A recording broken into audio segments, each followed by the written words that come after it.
ಇಲ್ಲಿ ಡ್ಯಾಮೇಜ್ ಆಗಿದ್ದರೆ ತಾನೇ ಕಂಟ್ರೋಲ್ ಮಾಡೋದು. ಡ್ಯಾಮೇಜೇ ಆಗಿಲ್ಲ. ಈಗ ಅಮಿತ್ ಶಾ ಅವರಾಗಲಿ ನರೇಂದ್ರ ಮೋದಿ ಅವರಾಗಲಿ ಎಂದಾದರೂ ಅಂಬೇಡ್ಕರ್ ಅವರ ಸೋಲಿಸಿ ಅಂತ ಏನಾನ ಹೇಳಿದಾರ? ಅವ್ರನ್ನ ಸೋಲಿಸಿ ಅಂತ ಹೇಳಿದವ್ರು ಕಾಂಗ್ರೆಸ್ಗೆ ಅವಮಾನ ಆಗಬೇಕು. ಮತ್ತು ಭಾರತ ರತ್ನ ಕೊಟ್ಟವ್ರು ಯಾರು? ಅವರ ಪಂಚಪೀಠಗಳನ್ನು ಅಭಿವೃದ್ಧಿ ಮಾಡಿದ್ದು ಯಾರು? ಅದು BJP ಅವರು. ಅದಕ್ಕೆ ನಮಗೆ ರೈಟ್ಸ್ ಇದೆ, ಅವಮಾನದ ಪ್ರಶ್ನೆ ಎಲ್ಲ ಇದೆ, ಡ್ಯಾಮೇಜ್ ಕಂಟ್ರೋಲ್ ಪ್ರಶ್ನೆನೂ ಇಲ್ಲ. ನಾವು ಅವರ 5 ಪಂಚ ಪುಣ್ಯ ಸ್ಥಳಗಳನ್ನು ಅಭಿವೃದ್ಧಿ ಮಾಡಿದ್ದೀರಿ. ನಮ್ಮ ಬೆಂಬಲಿತ ಸರ್ಕಾರ ಇದ್ದಾಗ ಭಾರತ ರತ್ನ ಕೊಟ್ಟಿದ್ದೀರಿ. ಸ್ವತಃ ಮೋದಿಯವರು ಸಂವಿಧಾನದ ಮೇಲೆ ನಮಸ್ಕಾರ ಮಾಡಿ ಇದೊಂದು ಭಗವದ್ಗೀತೆ ಇದ್ದಂಗೆ ನಮಗೆ ಅಂತ ಹೇಳಿದ್ದಾರೆ. ಇದೆಲ್ಲನೂ ಕೂಡ ನಾವು ಅಂಬೇಡ್ಕರ್ ಸಿದ್ಧಾಂತದ ಪರವಾಗಿರೋರು. ಅವರು ಕಾಂಗ್ರೆಸ್ ಅವರು ಅಂಬೇಡ್ಕರನ್ನು ಸೋಲಿಸಿ ಅಂಬೇಡ್ಕರ್ ಅವ್ರನ್ನ ಕ್ಯಾಬಿನೆಟ್ಟಿಂದ ಯಾಕೆ ಕೈ ಬಿಟ್ಟರು? ಅವತ್ತು ಅವ್ರ ನಾಯಕರಾಗಿದ್ದರೆ ಅಂಬೇಡ್ಕರ್ನ ಯಾಕೆ ಕೈ ಬಿಟ್ರಿ? ಅವ್ರನ್ನ ಮಣ್ಣು ಮಾಡೋಕ್ಕೆ 6 ಅಡಿ 3 ಅಡಿ ಜಾಗ ಕೊಡಲಿಲ್ಲ ದೆಹಲಿಯಲ್ಲಿ. ರಮೇಶ್ ಕುಮಾರ್ ಅವರು ಒಳ್ಳೆ ಭಾಷಣ ಮಾಡಿದ್ದಾರೆ. ಕಾಂಗ್ರೆಸ್ಸಿನ ನಾಯಕರಾದಂಥ ರಮೇಶ್ ಕುಮಾರ್ ಅವರು ಭಾಷಣ, ಅವ್ರ ಹತ್ರ ಇದ್ದಿದ್ದು 2,000 ರೂಪಾಯಿ. ಅವತ್ತು ಅಂಬೇಡ್ಕರ್ ಮನೆಯಲ್ಲಿ ಸಿಕ್ಕಿದ್ದು 2,000 ರೂಪಾಯಿ. ಫ್ಲೈಟಲ್ಲಿ ತೊಗೊಂಬರೋಕ್ಕೂ ಹಣ ಇಲ್ಲ ಅವ್ರ ಹತ್ರ. ಒಬ್ಬ ಕಾಂಗ್ರೆಸ್ಸವನು, ಅದೇನೋ ಹೇಳ್ತಾರಲ್ಲ, BJPಯ ಒಬ್ಬ ನಾಯಿನೂ ಕೂಡ ಸ್ವಾತಂತ್ರ್ಯ ಹೋರಾಟಕ್ಕೆ ಹೋಗಿಲ್ಲ ಅಂತ ಹೇಳ್ತಾರಲ್ಲ, ನಿಜ. ನಾಯಿಗಳ್ಯಾರು ಹೋಗಿಲ್ಲ, ಯಾಕೆ ಹೋಗ್ತಾರೆ? ಸ್ವಾತಂತ್ರ್ಯ ನಮ್ಮ ಜನ್ಮಸಿದ್ಧ ಹಕ್ಕು. ಆದರೆ ಅಂಬೇಡ್ಕರ್ ತೀರ್ಕೊಂಡಾಗ ಒಬ್ಬ ಕಾಂಗ್ರೆಸ್ಸವನು $1 ಆದರೂ ಕೊಟ್ಟಿದ್ದಾರ? ಅವರ ಫ್ಲೈಟಲ್ಲಿ ಬಾಂಬೆಗೆ ತರಬೇಕಾದ್ರೆ $1 ಯಾರಾದರೂ ಕೊಟ್ಟಿದ್ದಾರ? ಅವ್ರನ್ನ ಸಮಾಧಿ ಮಾಡೋ ಅಂಥದ್ದಕ್ಕೆ ಸರ್ಕಾರದ ಒಂದು ಗೌರವನ ಕೊಡಬೇಕಲ್ಲ, ಅದೇನಾನ ಮಾಡಿದ್ದಾರೆ ಕಾಂಗ್ರೆಸ್ ಅವರು? ಏನು ಮಾಡಿಲ್ಲ. ಇವರ ವಂಶಕ್ಕಾದರೆ ಏನು ಭಾರತ ದೇಶನ ಇವ್ರ ವಂಶಾಡಳಿತಕ್ಕೆ ಬರ್ಕೊಂಬಿಟ್ಟವ್ರು. ಇವರು ಸಂವಿಧಾನದಲ್ಲೇ ತಿದ್ದುಪಡಿ ಮಾಡ್ಕೊಂಬಿಟ್ಟವ್ರು, ನಮ್ಮ ವಂಶಕ್ಕೆ ಮಾತ್ರ ಭಾರತ ದೇಶ ಸೇರಿದ್ದು ಅಂತೇಳಿ. ಇವರ ರಾಹುಲ್ ಗಾಂಧಿ ಅವ್ರ ತಾತನಿಗೆ ಅಲ್ಲೇ ಜಾಗ ಎಕರೆಗಟ್ಟಲೆ, 5 ಎಕರೆ 6 ಎಕರೆ. ಇಂದಿರಾ ಗಾಂಧಿಗೆ ಒಂದು 5 ಎಕರೆ, ರಾಜೀವ್ ಗಾಂಧಿಗೆ ಒಂದು 5 ಎಕರೆ. ಅಂಬೇಡ್ಕರ್ಗೆ 6 ಅಡಿ 3 ಅಡಿ ಜಾಗ ಇದೆ. ಯಾವ ಮಕ ಇಟ್ಕೊಂಡು ಕಾಂಗ್ರೆಸ್ ಅವರು ನೀವು ಅಂಬೇಡ್ಕರ್ ಫೋಟೋ ಇಟ್ಕೊಂಡು ಓದ್ತಿರಲ್ಲ? ಯಾವ ಮುಖ ಇಟ್ಕೊಂಡು ಓದ್ತಾ ಇದ್ದೀರಾ ಅಂತ ಕೇಳ್ತಾ ಇದ್ದೀವಿ. ಅಮಿತ್ ಶಾ ಅವರು ಅಂಬೇಡ್ಕರ್ ಅವರ ಸಿದ್ಧಾಂತವನ್ನು ಒಪ್ಪಿ ಅವರ ನಡವಳಿಕೆ ಎಲ್ಲ ಪಾರ್ಲಿಮೆಂಟಲ್ಲಿ ಮಾಡಿದ್ದಾರೆ. ಆ ದೃಷ್ಟಿಯಿಂದ ಕಾಂಗ್ರೆಸ್ ಅವರು ಇವತ್ತು ಏನು ಹೋರಾಟ ಮಾಡ್ತಾ ಇದ್ದಾರೆ, ಇವರು ನಕಲಿ ಕಾಂಗ್ರೆಸ್ ಅವರು. ಓಕೆ, ಆಯ್ತಾ? ಅದು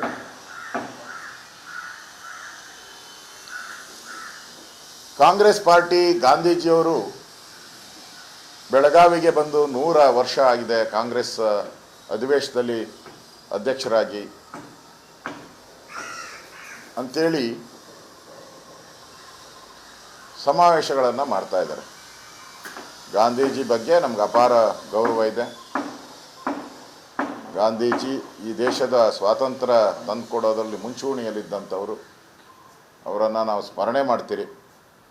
ಆದರೆ ಇಲ್ಲಿರೋ ಅಂಥದ್ದು ನಕಲಿ ಕಾಂಗ್ರೆಸ್ ಅವರು. ಇವರು ಮಹಾತ್ಮ ಗಾಂಧೀಜಿಯವರು ಹೇಳಿದರು, ಇದು ಸ್ವಾತಂತ್ರ್ಯ ಹೋರಾಟಕ್ಕೆ ಮಾಡಿದಂಥ ಒಂದು ಪಾರ್ಟಿ. ಇದು ಸ್ವಾತಂತ್ರ್ಯ ಸಿಕ್ಕಿದ ಮೇಲೆ ಇದನ್ನು ವಿಸರ್ಜನೆ ಮಾಡಿ ಅಂತೇಳಿ ಮಹಾತ್ಮ ಗಾಂಧೀಜಿಯವರು ಹಲವಾರು ಬಾರಿ ಹೇಳಿದ್ದಾರೆ. ಆದರೆ ಈ ನಕಲಿ ಗಾಂಧಿಗಳು, ಇವ್ರು ಗಾಂಧಿ ಅಂತ ಇವ್ರ ಹೆಸರು ಹೆಂಗೆ ಬಂತು ಅಂತಲೂ ಗೊತ್ತಿಲ್ಲ.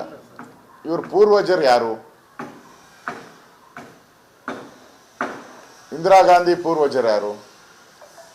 ರಾಹುಲ್ ಗಾಂಧಿ, ರಾಜೀವ್ ಗಾಂಧಿ ಪೂರ್ವಜರು ಯಾರು? ಅವ್ರ ಹೆಸರೇ ಇಲ್ಲ ಪಕ್ಕದಲ್ಲಿ. ಇವ್ರು ನಕಲಿ ಗಾಂಧಿ ಅಂತ ಇಟ್ಕೊಂಬಿಟ್ರು. ಆ ಹೆಸರಲ್ಲಿ ಇವತ್ತು ಬೆಳಗಾವಿಯಲ್ಲಿ ಏನು ಸಮ್ಮೇಳನ ಮಾಡ್ತಾ ಇದ್ದಾರೆ. Gandhiji very simple. ಅವರ ಜೀವನ ಪೂರ್ತಿ ಅವ್ರ ಮೈ ಮೇಲೆ ಪಂಚೆ, ಒಂದು ಶಾಲು ಇದು ಬಿಟ್ಟರೆ, ಖಾದಿ ಬಿಟ್ಟರೆ ಏನೂ ಇರಲಿಲ್ಲ.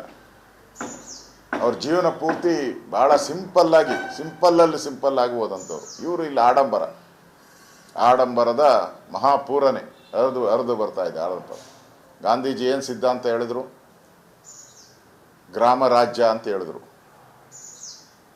ಗ್ರಾಮ ರಾಜ್ಯ ಹೋಗಿ ಇವರು ಆಡಂಬರದ ರಾಜ್ಯವನ್ನು ಮಾಡ್ತಾ ಇದ್ದಾರೆ. ಅದು ಎಲ್ಲ ಯಾರನ್ನು ಕರೆದಿರುವಂಥದ್ದು?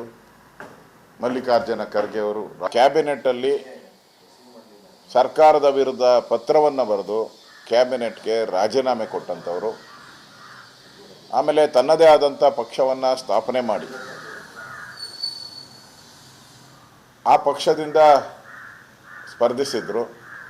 1952 ಮತ್ತು 54ರಲ್ಲಿ ಅವರು ಸ್ಪರ್ಧೆ ಮಾಡಿದಾಗ ಇದೇ ಕಾಂಗ್ರೆಸ್ ಅವರು, ಇದೇ ನೆಹರು ಅವರು ಮಹಾರಾಷ್ಟ್ರದಲ್ಲಿ ಹೋಗಿ ಅವರ ವಿರುದ್ಧ ಚುನಾವಣೆಯನ್ನು ಪ್ರಚಾರವನ್ನು ಮಾಡಿ ಯಾವುದೇ ಕಾರಣಕ್ಕೂ ಅಂಬೇಡ್ಕರ್ ಅವ್ರನ್ನ ಗೆಲ್ಲಕ್ಕೆ ಬಿಡಬೇಡಿ, ಸೋಲಿಸಿ ಅಂಬೇಡ್ಕರ್ ಅವರಂತ ಹೇಳಿದಂಥ ಕಾಂಗ್ರೆಸ್ ನಾಯಕರು ಇವತ್ತು ಯಾವ ಮುಖ ಇಟ್ಕೊಂಡು ಅಂಬೇಡ್ಕರ್ ಅವರು ನಮ್ಮ ನಾಯಕರು, ಅವ್ರಿಗೆ ಅವಮಾನ ಆಗಿದೆ ಅಂತ ಪ್ರತಿಭಟನೆ ಮಾಡ್ತಾರೆ? ಇದು ಕಾಂಗ್ರೆಸ್ಸಿನ ನಿಜ ಬಣ್ಣ, ಗೋಮುಖ ವ್ಯಾಘ್ರದ ಬಣ್ಣವನ್ನು ತೋರಿಸ್ತೈತೆ. ಅಂಬೇಡ್ಕರ್ ಅವರಿಗೆ ಎಂದೂ ಕೂಡ ಅವರು ಲೀಡರ್ ಅಂತ ಒಪ್ಕೊಂಡ್ಲೇ ಇಲ್ಲ.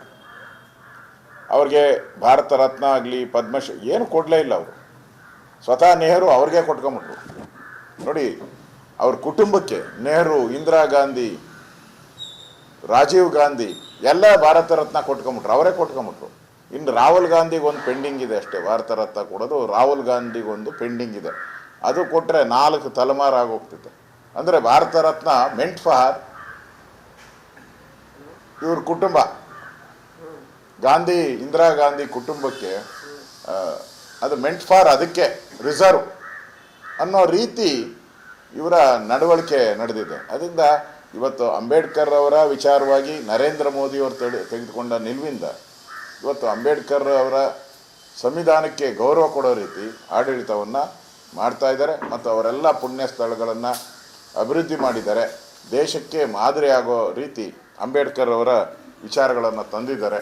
ಇವತ್ತು ಏನು ಕಾಂಗ್ರೆಸ್ ಅವರು ಅಂಬೇಡ್ಕರ್ ಅವರ ಫೋಟೋ ಇಟ್ಕೊಂಡ್ಬಂದರು, ಅವತ್ತು ಮೊದಲು ಕಾಂಗ್ರೆಸ್, ನೆಹರು ಕಾಲದ ಕಾಂಗ್ರೆಸ್ ಅವತ್ತ್ಯಾಕೆ ಅಂಬೇಡ್ಕರ್ ಫೋಟೋವನ್ನು ಇಡಲಿಲ್ಲ? ಇವತ್ತವರೆಗೂ ಅವ್ರು ರಾಜೀನಾಮೆ ಯಾಕೆ ಕೊಟ್ಟರು ಅಂತ ಆ ಪತ್ರವನ್ನೇ ಬಿಡುಗಡೆ ಆಗಿಲ್ಲ ಇದುವರೆಗೂ. ಅದನ್ನು ಮುಚ್ಚಾಕ್ಬಿಟ್ರು. ಅವತ್ತು ರಾಜೀನಾಮೆ ಪತ್ರದಲ್ಲಿ ಸುದೀರ್ಘವಾದಂಥ ಪತ್ರವನ್ನು ಅವ್ರು ಬರೆದಿದ್ರು, ಅದನ್ನು ಮುಚ್ಚಾಕಿದ್ರು. ಎಂದಾದರೂ ನೆಹರು ಅವರು ಅಂಬೇಡ್ಕರ್ ಅವರ ಫೋಟೋ ಇಟ್ಕೊಂಡಿರೋದು, ಅಂಬೇಡ್ಕರ್ ಅವರನ್ನು ಹೊಗಳಿರೋವಂಥದ್ದು ಎಂದಾದರೂ ಇದೆಯಾ? ಎಂದೂ ಇಲ್ಲ. ಈಗ ಹೊಸದಾಗಿ ವೋಟ್ ಬ್ಯಾಂಕ್ಗೋಸ್ಕರ, ವೋಟ್ ಪಾಲಿಟಿಕ್ಸ್ಗೋಸ್ಕರ ಅಂಬೇಡ್ಕರ್ ಹೆಸರನ್ನು ತರುವಂಥದ್ದು ಕಾಂಗ್ರೆಸ್ಗೆ ನಿಜಕ್ಕೂ ನಾಚಿಕೆ ಆಗಬೇಕು. ಈ ಥರ ಅಂಬೇಡ್ಕರ್ ಹೆಸರನ್ನು ದುರುಪಯೋಗ ಮಾಡಿಕೊಂಡು ವೋಟ್ ಪಾಲಿಟಿಕ್ಸ್ ಮಾಡ್ತಾ ಇರೋ ಕಾಂಗ್ರೆಸ್ ಜನಕ್ಕೆ ಜನ ಸರಿಯಾದಂಥ ಪಾಠವನ್ನು ಸರಿಯಾದ ಸಮಯದಲ್ಲಿ ಕಳಿಸ್ತಾರೆ ಅನ್ನೋ ಮಾತನ್ನು ಈ ಸಂದರ್ಭದಲ್ಲಿ ಹೇಳ್ತಾ ಇದ್ದೀನಿ.